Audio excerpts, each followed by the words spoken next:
চোখের সামনে সব শেষ। আমেরিকার বুশ কোথায় গেল? চোখের সামনে যমুনা গ্রুপের মালিক কই গেল? মহামারী করোনায় আক্রান্ত হয়ে গেল। ডাক্তারকে বলে কত হাজার কোটি টাকা চাও স্পেশাল ফ্লাইটে আমাকে সিঙ্গাপুরে নাও। টাকা দিতে চাইলো কিন্তু কেউ দেহর মধ্যে রুহুটা ফিরায় দিতে আর পারলো না। সাদা কাপনের প্যাকেট হয়ে চলে গেল। কই বিল্ডিংওয়ালা? বিল্ডিং পড়ে আছে, বিল্ডিংওয়ালা নাই। তো দুনিয়া দুনিয়া যারা করো, কত যুবক চোখের সামনে হঠাৎ বলে বুকে ব্যথা, ধইরা দেখে নাই। এক যুবক সন্তান এলাকায় সবাই তারে ভালো জানে, সিঙ্গাপুরে যাবে, ভিসাও হইছে, কয়েক মাসের মধ্যেই চলে যাবে, ফ্লাইট আসবে, ভিসা হয়ে গেছে। আদরের সন্তান, কয়েকদিন আগের ঘটনা, সকাল 8টা-9টায় বলে আম্মু আমি একটু দোকানে যাই। কেন? বলে আমার বন্ধু ডাকছে, একটু চা পান করবে, একটু চা খাইয়ে আসি। তো মোটর বাইক নিয়ে রওনা হয়েছে। এমনভাবে অ্যাক্সিডেন্ট হয়ে গেল, জায়গায় শেষ।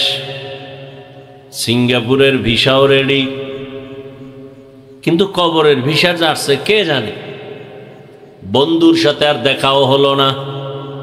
কি পরিমাণ যুবক বাইক অ্যাক্সিডেন্টে মরে যায়। বয়ান আপনারা শুনবেন, পরিবেশের প্রয়োজন, তারপরও বৃষ্টির মধ্যে আপনারা কষ্টকে উপেক্ষা করে দাঁড়িয়ে আছেন। আল্লাহ পাক আপনাদের এই কষ্টকে হেদায়েতের জরিয়া বানায় দেন। সংক্ষিপ্ত 2-4টি কথা বলবো। কোরআনে হাকিমের এক টুকরো আয়াত, রসুলের একটি হাদিসের অংশ পড়েছে। আল্লাহ বলেন, ইয়া আইয়ুহাল্লাযীনা আমানুত্তাকুল্লাহা ওয়াল তানজুর নাফসুম মা কদ্দামাত লিগাদ। ও মুমিন, কোন বেঈমানকে বলেননি, মুমিনকে বলছেন, তোমরা আমি আল্লাহকে ভয় করো, তাকওয়া অর্জন করো, এবং তোমরা খুব গভীরভাবে খেয়াল করো, নজর দাও তোমার সামনের ভবিষ্যৎ স্থায়ী জীবনের জন্য কি সম্বল সঞ্চয় করেছ। ওয়াত্তাকুল্লাহ।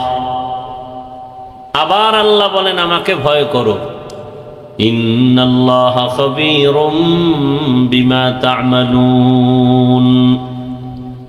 নিশ্চিত আমি আল্লাহ তোমার সব খবর অগ্রিম জানি। তোমার সব বিষয়ের খবর কে জানেন? আল্লাহ জানেন। হাদিস পড়েছি, রসুল বলেন, মাইয়ুরিদিল্লাহু বিহি খাইরান ইউফাক্কিহু ফিদ্দীন।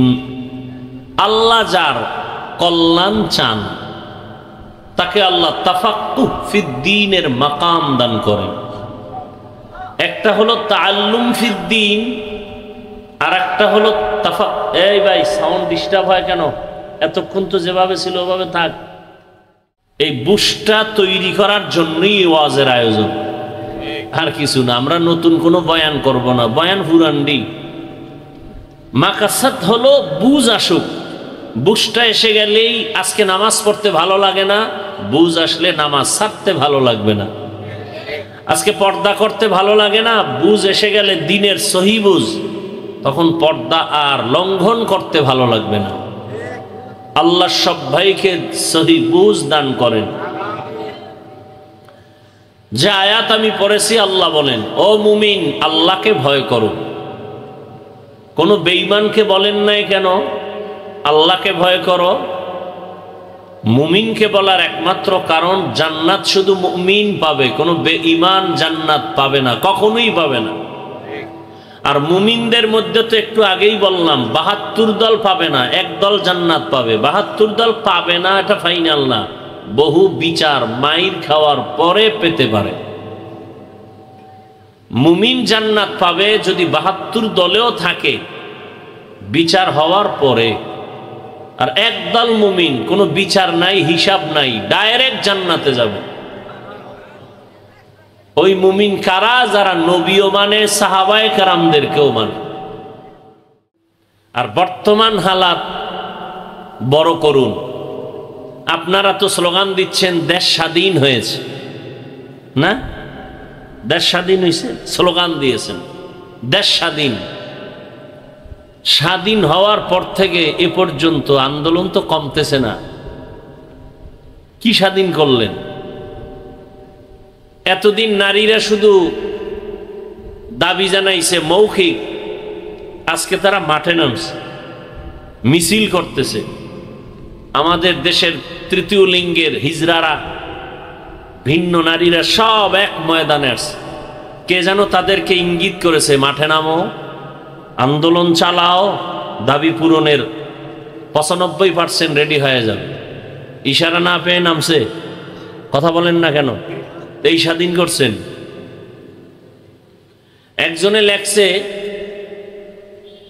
যে আমরা কুকুরের মুখ থেকে বাঁচতে গিয়া বাঘের মুখে ঢুকে পড়েছি। কি? ভারতের আগ্রাসন থেকে এখন আমেরিকার আগ্রাসনের উপরে আমরা ঢুকে পড়ছি। ঈমান নিয়ে যারা বাঁচতে চান তাদের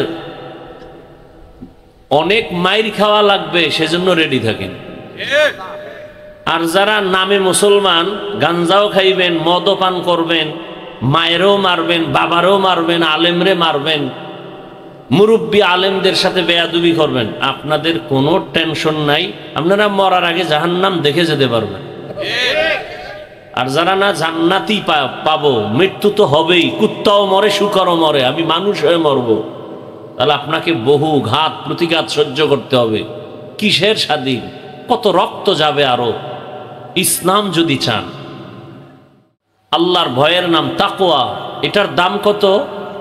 রসুলের কোনো গুনাহ নাই, সেই রসুলকে আল্লাহ বলেন, নবী আপনি আমাকে ভয় করেন। ইয়া আইয়ুহান নাবিয়্যুত্তাকিল্লাহ ওয়া লা তুতি'ল কাফিরিনা ওয়াল মুনাফিকিন। হে নবী, আমি আল্লাহকে আপনি ভয় করেন, কাফের মুনাফিকের অনুসরণ করবেন না। নবীকে আল্লাহ বলতেছেন ভয় করার জন্য। এখন আমি যদি আপনাদের জিজ্ঞাসা করি, আপনারা কি আল্লাহকে ভয় করেন? আমার থেকে আরো হাই আওয়াজ দিয়ে সবাই বলবে হ্যাঁ, আমরা অবশ্যই আল্লাহকে ভয় করি। অথচ এমন মুমিন আছেন আল্লাহকে ভয় করিয়া করে বলেন আল্লাহকে ভয় করি, অথচ সুদের সাথে জড়িত। আল্লাহকে ভয় করেন, মিথ্যা বলেন, আল্লাহকে ভয় করেন, দোকানের মধ্যে লোন ছাড়া ব্যবসা চলে না। আমি 5 বেলার নামাজ পড়ি, আল্লাহকে ভয় করি। আপনি নামাজ বাদ দিয়া বলেন আল্লাহকে ভয় করি। আমি দাড়ি লম্বা করে বলি আমি আল্লাহকে ভয় করি। আপনি দাড়ি বাদ দিয়া বলেন আল্লাহকে ভয় করি। আমি 5 ওয়াক্ত নামাজ ঠিক মতো আদায় করে বলি আল্লাহকে ভয় করি। আপনি নামাজ না পড়ে বলেন আল্লাহকে ভয় করি। আমি হালাল খানা খাইয়া বলি আল্লাহকে ভয় করি। আপনি হালাল বাদ দিয়ে চলেন আর বলেন আল্লাহকে ভয় করি। 2 ভয় কি সমান?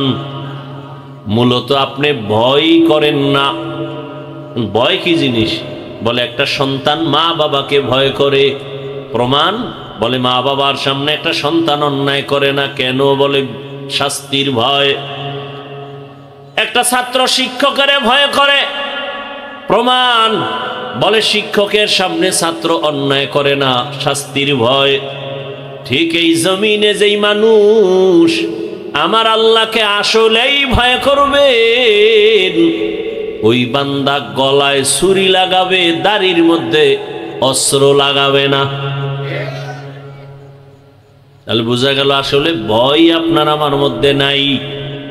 আর এই ভয়টা নাই, আবার মায়ের গর্ভ থেকে ভয় আনা যাবে না। ভয়টা অর্জন করতে হবে অন্যের থেকে। বলে কার থেকে অর্জন করব?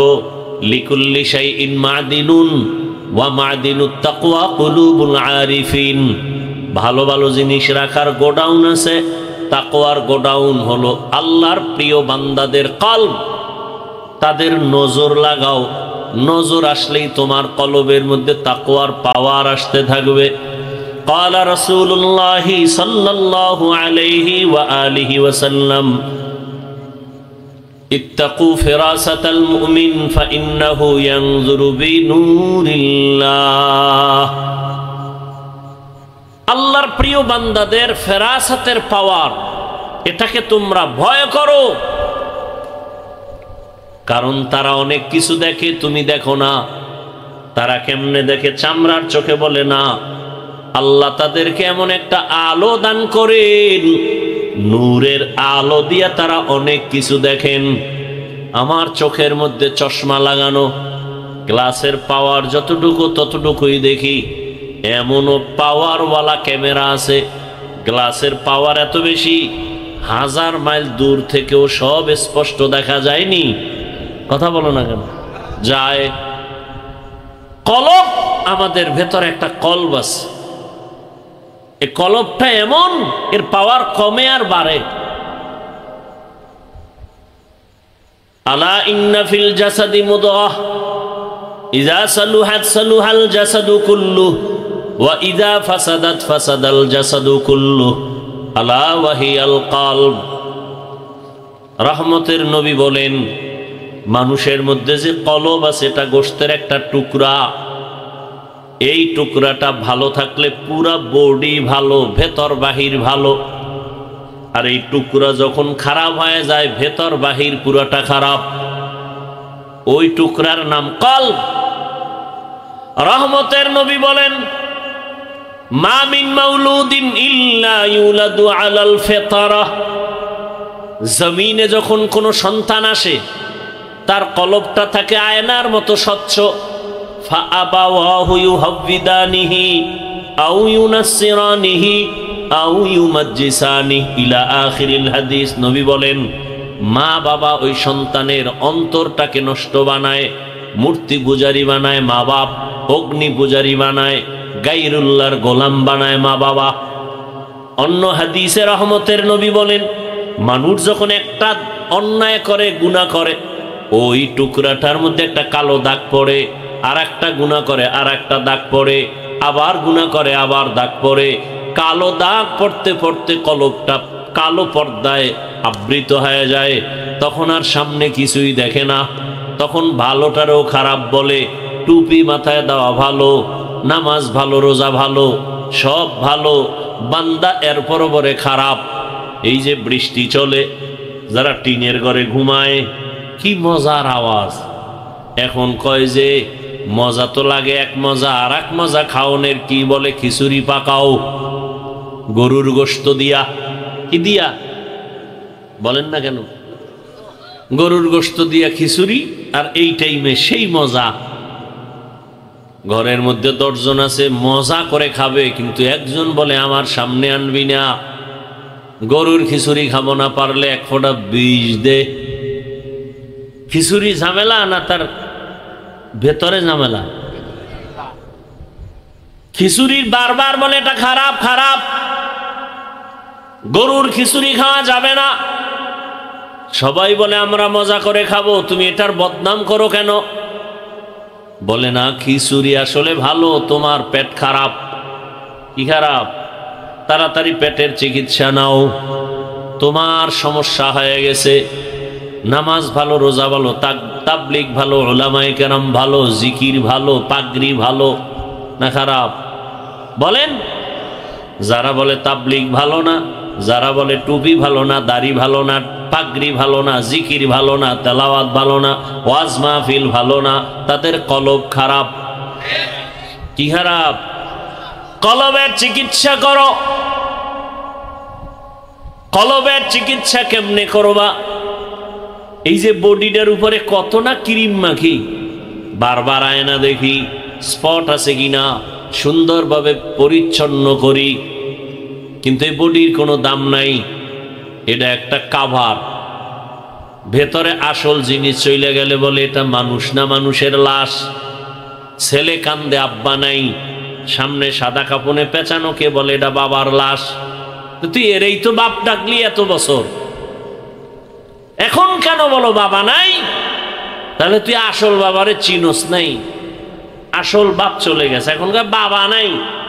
তুই দেহটা পড়ে আছে বলে এটা বাবার লাশ, তাহলে তুই দেহটাকেই তো আব্বা কয়ে ডাকলি, এখনো তো সে আকৃতির দেহটা আছে, এখন কেন বলো বাবা নাই? তাহলে আসল বাবাকে চিনোই নাই। তাহলে তোমার আসল চেহারাটা, তোমার এই চেহারার দাম নাই, পোকায় খেয়ে ফেলবে চেহারা, কিন্তু তোমার ভেতরে আসল জিনিস, ওটার কয়দিন তুমি পরিষ্কার করছো? দেহটায় ময়লা লাগছে, সাবান লাগাও, না হয় মানুষ খারাপ বলবে। শরীরের কাপড়ে ময়লা, সাবান লাগাও। কলবের মধ্যে গুনার ময়লা লাগছে, কয়দিন তুমি পরিষ্কারের চিন্তা করেছো? তোমার কলবের ভেতরে অহংকারের ময়লা, তোমার কলবের ভেতরে হিংসার ময়লা, নিজেরে বড় মনে করো, অন্যকে ছোট মনে করো, অন্যের ভালো পছন্দ করো না, নিজের ছেলে লেখাপড়া করে না এ নিয়ে ভাবো না, অন্যের ছেলে পাশ করলো, নাম্বার বেশি পেলো, মাথা গরম, আছে না নাই?